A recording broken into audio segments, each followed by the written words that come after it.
Maayong adlaw sa tanan, welcome sa lain na po nato nga leksyon sa Mathematics 10 for the third quarter.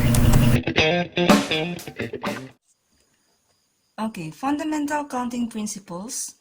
To put it simply, dali nga pagka-istorya, ato lang i-multiply ang kada events para makuha ang possible outcome. So, kung mayroon tag possible outcome, resulta. Sabihin pa mo resulta. Para makuha nato ang resulta sa pagkaparis-paris o kapila igrupo ang usa ka butang or tao, using fundamental counting principle, igura natong i-multiply sila. We have to multiply or atong i-multiply ang number of events para makuha nato ang ways. Okay, let's use the example nga makita diha sa inyo nga module, page 3, lesson 1, fundamental counting principles. Ang example, a student is choosing between science or math as course of study and intend to enroll in at UP, DLSU, or ADMU. How many ways can a course and school be chosen? Okay, so natay duha ka event ani. Ang unang event is course and ang ikaduha nga event is school. Magpili siya, ang usa ka estudyante magpili siya either math or science nga course. And also, napo siya magpilian nga tulo ka eskwelahan. So, mo ni silang imong mapilianan or imuhang options, mo ni ang gitawag nato nga mga events. And then, ang possible outcomes is kung unsa nga kurso o eskwelahan ang iyahang pilion. So, mo ni gitawag natong outcome, posible nga pilion, mga possible outcomes, posible nga resulta sa iyahang pagpili. To solve this one using fundamental counting principles, duha man ka kurso ang iyang pilian, so you have there 2. And then, napoy tulo ka eskwelahan, so you will have there 3. By using fundamental counting principle, atuara na siyang i-multiply. So, 2 times 3, you will have 6 outcomes. O kumbaga, unom ang posibleng resulta nga iyahang pilian. Unom ang possible outcomes nga pwede niyang himuon nga desisyon. Okay? Sa usa ka estudyante. And then, makita na ninyo diha sa inyo nga module kung unsa ning unom ka outcomes using the tree diagram. Okay, second example nga anaa sa inyo nga module. How many 3-digit even number can be formed using the digits 0, 1, 2, and 3? So, pila ka even number formed by 3 digits only. Pila ka buok, tulo ka klase sa numero nga even. So, kung maingon galit taong even, pare siya, dili siya bungkig nga numero. Formed using 0, 1, 2, and 3. Okay, so to solve this one using fundamental counting principles, timanaan na to nga naa kay upat ka numbers nga imuhang pilian. You have there 0, 1, 2, and 3. Now, kung maghimo tag numero, magbasa tag numero, the numbers will not start at 0. So, kay dili man magsugod ang usa ka numero sa 0, ang possible na nimo nga pilian para sa imuhang first digit, ang numbers 1, 2, ug 3. So, tulo sila ka buok. So, kay na may tulo ka buok numbers nga pwedeng ibutang or sa first digit, meaning ang usa ka numero magsugod either 1, 2, or 3, so you have there 3. 3 ang magsugod sa first digit. Sa second digit, bisag kinsa nilang upat pwedeng ibutang. Kay kaduha naman siya. So, bisag kinsa nilang upat, silang upat ang pilian para ibutang sa second digit. So, you will have 4. Para sa third digit, given sa condition, mihatag man siya og condition nga dapat kuno even ang numbers. So, kung ang mga even numbers mag-end only, by 0 or 2. Diba? Ang even numbers, kung para dili mahimong bungkig ang imong numbers, dapat ang iyahang last digit sa usa ka number mag-end og 0 or 2. So, duha ra ang posible nimong pilianan para sa imuhang last digit or third digit. So, you will have here 2. Now, i-multiply silang tanan, you will have 3, 4, and 2. So, 3 times 4 times 2, so you will have 24. So, unsa man ni silang mga nambira, ang 24 ka numbers, makita na ninyo diha sa inyuhang module, page 4, nakalist diha ang tanang 24 3-digit even numbers. Okay, so kung tanaw ninyo ang inyuhang module, kaning tree diagram, kung sa ato pa ning pinulungan, mo ni ang atong tawgon og tinamban nga pamaagi sa pag-ihap sa mga outcomes or possible outcomes. Okay? So gamiton ang tree diagram. By definition diha nga inyong mabasa, a picture of all possible outcomes as an event unfolds. Gitawag ni sa tree diagram tungod kay gikan sa usa ka event, imo siyang i-connect sa mga possible nga pilianan sa laing event. So, pareho aning example, balik ta sa example 1 ganina. A student is choosing between science or math course of study and the school to enroll. So, naay duha ka kurso, S and M. Sa S for science, M for math. Napo siya tulo ka eskwelahan. So, science nga course, pwede ninyang kuhaon sa UP. Science nga course, kung ato siya may eskwela sa DLSU. Science nga course, kung ato siya sa ADMU. So, makita ninyo, ang usa ka event, i-connect sa lain nga event using segment. Okay? Kani nga line, gitawag ni nato og segment. And then, kumbaga ato silang giparis-paris using lines. Okay? Mura ra na siya sa inyong test nga matching type. Itungod-tungod ninyo ang inyong choices kung asay angay parison gamit ang linya. So, science nga course adto kuhaon sa UP, so you have their first outcome. Science course at UP. Science nga course kung adto kuhaon sa DLSU, so you have the second outcome. Science at DLSU. So, possible outcomes. Kaning outcomes, morning gitawag nato nga posible niyang pilianan. Okay? So, mao po diha sa math. Matawag na siya ang tree diagram tungod kay imo siyang sumpay gamit ang linya. Ipuhon nimo pila ka bukang outcomes. 1, 2, 3, 4, 5, 6. Meaning, mao ni ang posible niyang pilianan or imuhang choices. So, there are 6 possible choices or outcomes. Mao ni siya ang bali tinamban nga paagi. Katong gigamit kanina is fundamental counting principle, shortcut to siya. So, using tree diagram para maklaro nimo, makita nimo mismo ang outcomes, so mo na mo gamit ta og tree diagram. So, sa ato apang pinulungan, mo nang gitawag og tinamban nga pamaagi. Para makita nato ang resulta. Kung ganahan tag dinalian nga tubag, pila kabuk ang outcomes, so use fundamental counting principles. I-multiply ra ng duha ka course sa tulo ka pilianan. So, you will have 6. Okay? Now, another one nga makita ninyo diha sa lesson 1 sa fundamental counting principle is what you call systematic listing. Okay. Systematic listing, by definition, a counting technique involves coming up with an actual list of all possible outcomes.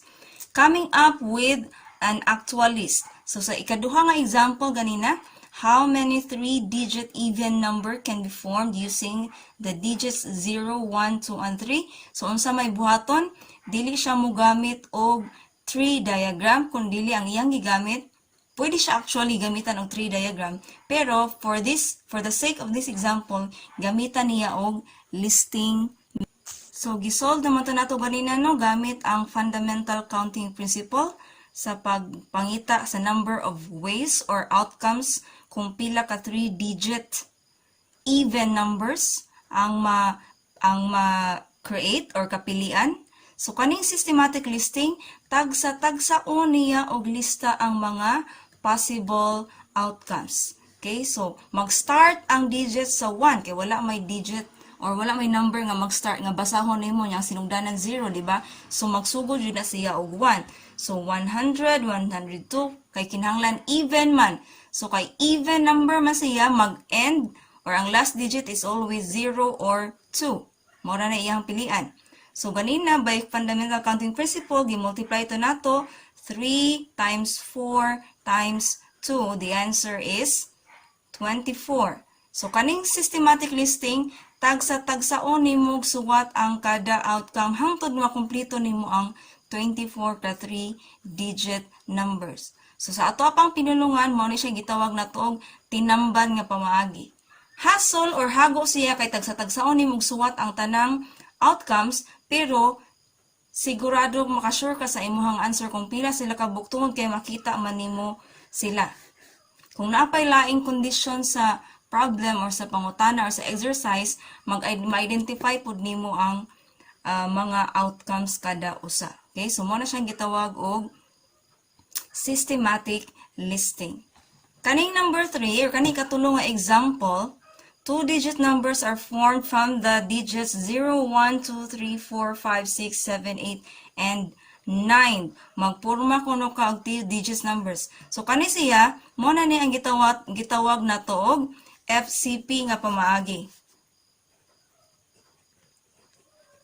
This is solved using FCP or Fundamental Counting Principle. First digit na akay siyam kapilian.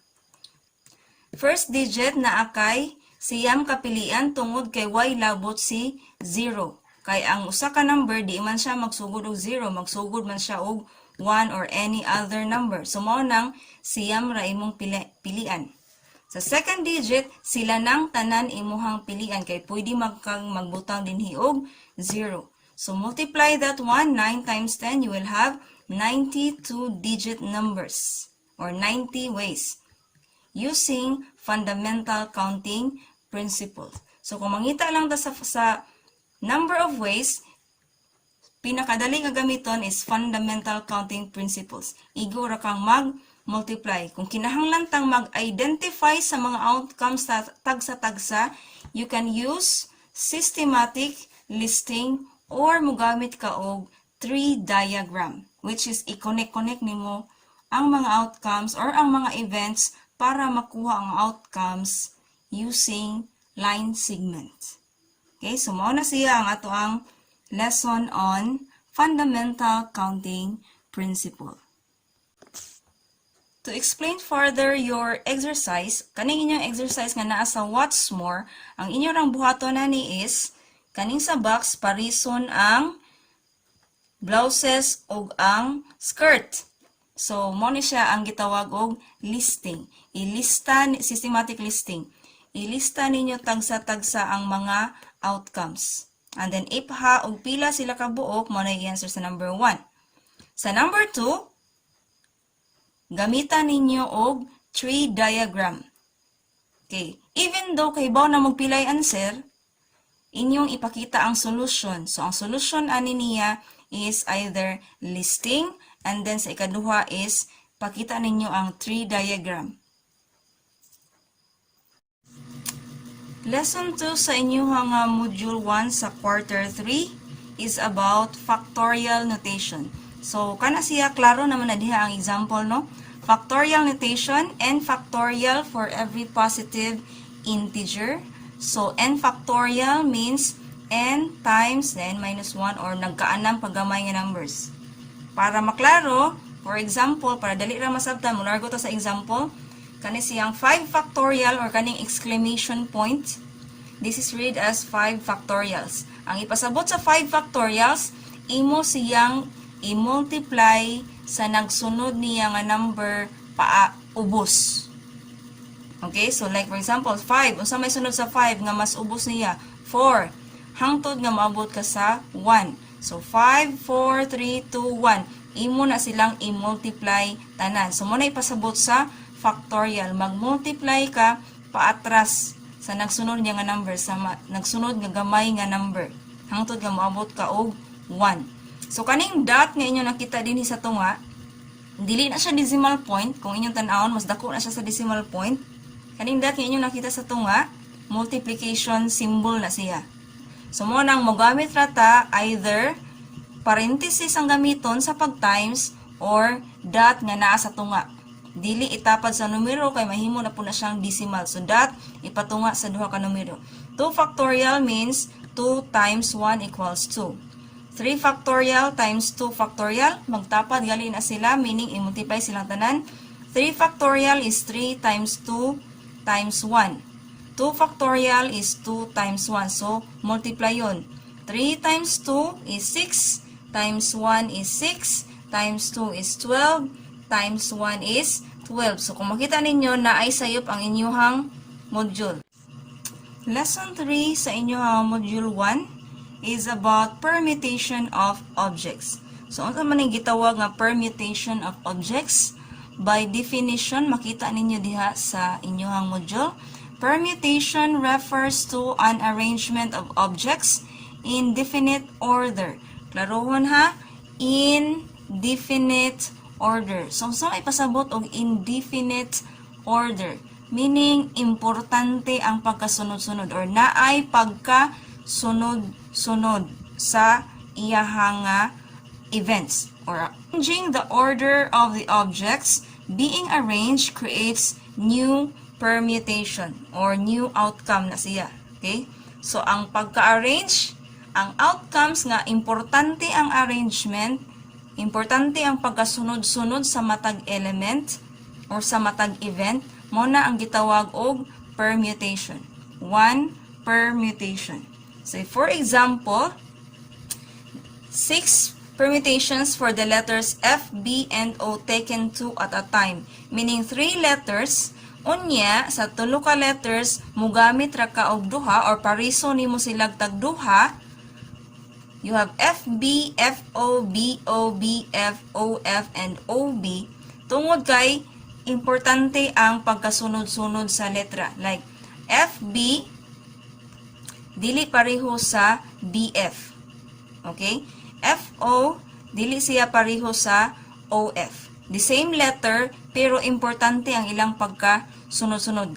Kari, nag-una si F, sunod si O, kari, nag-una si O, nagsunod si F, so lahi siya nga permutation or lahi siya nga outcome. So, maapil siya sa ihap. Muna nga gitawag nato siya og permutation. Okay, the second example, there are 6 permutation of these letters taken 3 letters taken 3 at a time. FBO, FOB, BOF, BFO, OBF. Okay? And then, ang permutation, we use the notation P, permutation of N objects taken R at a time. So, P means permutation, pila ka parisan, not parisan, but pila ka outcome nga nagsunod, nga naay order. And then, N, nag-represent na siya sa kung pila ka book objects ang imong gitaken into consideration. Like, pila ka book ang imuhang pilianan, pila ka book ang imuhang kuhaanan. R at a time, or pila, like for example, kani siya, sa tulo, pila ra may imuhang parison, duhara. Okay? Sa tulo, pila man kaparisan imuhang gamiton, tulo, silang tulo. So, mo na siya si R. So, we read this one as permutation of objects, permutation of N objects taken R at a time. Another way of writing also or notation sa permutation, you have NPR. Ang pagbasa ani niya pareho ra pod aring gauna. Permutation of N objects taken R at a time. Example sa permutation. How many different ways can 7 students be seated for a selfie if only 4 seats are available? So, ang solution diha, mao ni ang imuha nga given.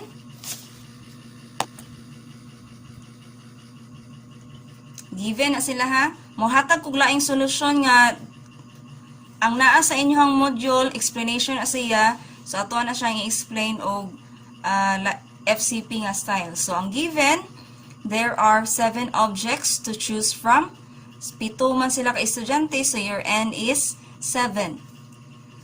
R is 4 tungod kay there are only 4 seats, meaning na ay 7 ka estudyante pero 4 ra kalingkuranan. So sa 7, 4 ra pwede nga molingkod. So taken R at a time. So your solution or your equation will be Pn of R is equal to P7 of R, or permutation of 7 taken 4 at a time. So another way for solving that one, so you will have P permutation of 7 taken 4 at a time. Ang imong answer na niya is that, say for example, this is the first seat. Mo ni ang first nga seat. Second nga lingkuranan. Third nga lingkuranan. And then fourth nga lingkuranan, kay upat raman ka lingkuranan, or chair rather dito dapat. So nay upat ka lingkuranan, 7 ka estudyante. Sa usa ka lingkuranan pila ka buok ang posibleng mulingkod? 7 man sila, so mag-take sila kinsay usa, nay usa nila nga mulingkod. Sa 7 naay usa nga mulingkod diha. Kay hinlingkod naman ang usa, pila naman ay nahabilin nilang 7? Unom. So silang unom, mag-pick na po sila or magsabot na po sila kinsay mulingkod sa ikaduhang lingkuranan. Ang unom, magkuha sa unom, magkuha sila usa.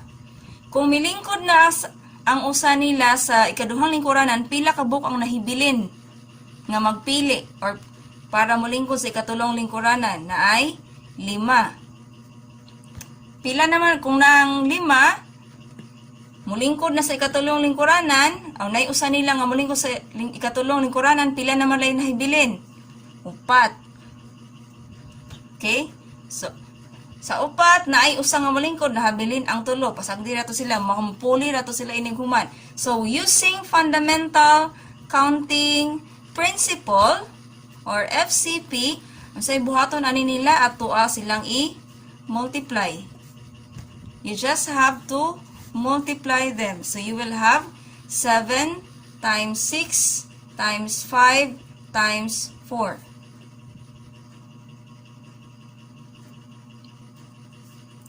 So mahimo na siya nga 7 times 6, 42.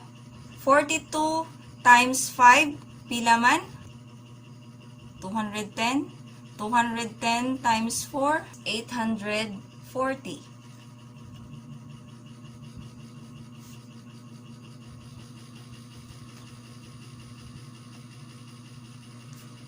So you will have 840 ways. So mo na siya diha. Mo na yung ipakita nga nahimo na siyang 7 times 6 times 5 times 4. P of a permutation of 7 taken 4 at a time is equal to 840 ways. And then sa exercises, okay, you have there number 1, a hospital builds 5 new single rooms for patients. In how many different ways can they collect the rooms if 10 patients will apply?